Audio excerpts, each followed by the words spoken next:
Жалпы теріге қарап ішкі органдардың жағдайына баға беруге болады. Бүгінгі видеода диабет кезінде теріде қандай өзгерістер болатынын айтамын. Медицинаның жұмысы қандағы қант деңгейін, яғни глюкозаны түсіру. Соған орай дәрі-дәрмектер жазып береді. Демек, глюкоза деңгейі түсетін болса, бәрі ойдағыдай деген сөз. Бірақ ол олай емес. Сіздер глюкозаға контроль жасайсыздар, яғни дәрі-дәрмектермен түсіресіздер. Сонда осы жерде мынандай бір сұрақ туады. Біз түсірген қандағы қант қайда кетеді? Ол өзімен өзі жойылып жоқ болып кете ме, әлде басқа бір органдарға бара ма? Оның жауабы әрине қан арқылы басқа органдарға барады.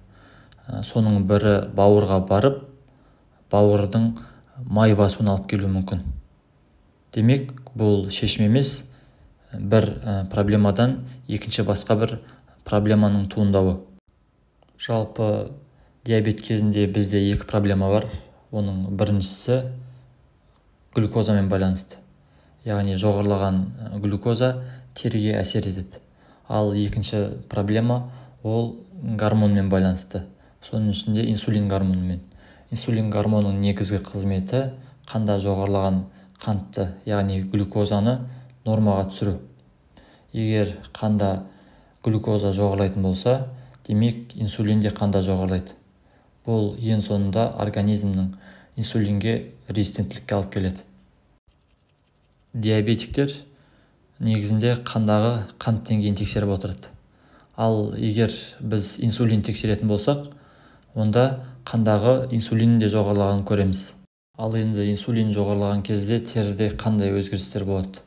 Ең бірінші өзгеріс теріде қара акантостардың пайда болуы. Яғни мойын аймақтарында күнге күйген секілді болып көрініс береді. Сонымен бірге мойыннан бөлек қолтық және бүгілетін қол аяқтарда кездеседі. Бұның негізгі бірден бір себебі меланоцист клеткалар. Олар нормада меланин пигмент өндіреді, яғни теріге түс беретін пигмент. Егер инсулин жоғары болған кезде осы меланоцист клеткаларының жұмысын активтейді. Екінші терідегі көрініс бұл папилломалардың пайда болуы. Жалпы инсулин анаболический гормон, ол өсуге алып келеді. Демек, теріде мини-опухольдер пайда болады. Папиллома бұл доброкачественный түзілістер. Инсулин деңгейі жоғарылаған сайын бұлар да өсе береді. Келесі көрініс цифровой склероздың пайда болуы. Бұл кезде тері үлкейіп, грубый болады, сонымен қосып құрғап, шелушение болады теріде. Бұның да негізгі себебі қанда жоғарылаған инсулин. Ол теріде кератиноциттер клеткасына әсер етеді. Олардың шамадан тыс өсуіне алып келеді. Сол себепті тері үлкейіп, қатайып қалады. Және аяқтардағы да мозольдердің шығуы осыған байланысты болады. Келесі көрініс акне, яғни угри.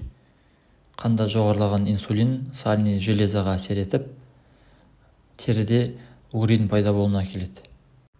Сонымен бірге қанда жоғарылаған инсулин иммунитетке әсер етіп, иммунитеттің төмендеуіне алып келеді. Соның салдарынан инфекциялар пайда болады. Соның бірі бактериялық инфекциялардың әсерінен кисталардың пайда болуы. Келесі проблема ол глюкозамен байланысты.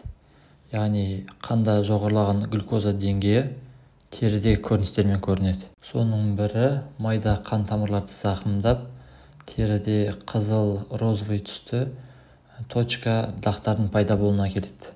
Олар петехиялар, пурпуралар. Петехия майда болса, пурпура оған қарағанда сәл үлкенірек болады. Бұның себебі қан тамырларымен байланысты. Яғни қан тамырдың қабырғасы зақымдалғаннан кейін ол қан тамырдан сыртқа қарай тіндерге шығады. Осылай көрінеді. Сонымен бірге қан тамыр қабырғасымен қоса қан тамырдың өзі толықтай зақымдалуы мүмкін. Бұл өз кезегінде қан мен кислородтың біраз бөлігінің тіндерге өтіп кетуіне алып келеді. Солай аяқта төменгі бөліктерде гангрена пайда болады. Яғни аяқ тіндерінің өлуі. бұл кезде терінің цветі қара, жасыл немесе көк түс болып келеді. Бұл кезде аяқтың дері өліп, ең соңында ампутацияға алып келуі мүмкін. Яғни толықтай аяқтан айырылу қаупі бар. Тағы бір көрініс, қан циркуляциясы бұзылғаннан кейін ол жерде бактериялар көптеп шоғырланып, аяқта, табанда язваның пайда болуы мүмкін. Келесі көрініс көзде көрінуі мүмкін. Яғни қабақтың қызаруы, ісінуі болады. Бұның негізгі себебі бүйрекпен байланысты, бірақ бүйректің өзінің бұзылуына алып келетін осы диабет. Диабет кезінде бүйрек жұмысы бұзылып, су сыртқа шықпай, іште тіндерде сылақ болады.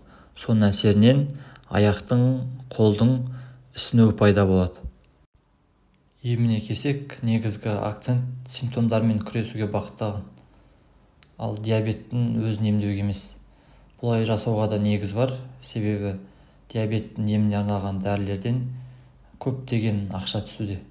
Ал егер дұрыс шешім шығарса, онда целый индустрия өз доходтарынан айырылады, тамақ индустриясынан бастап, дәрі шығару индустриясына дейін.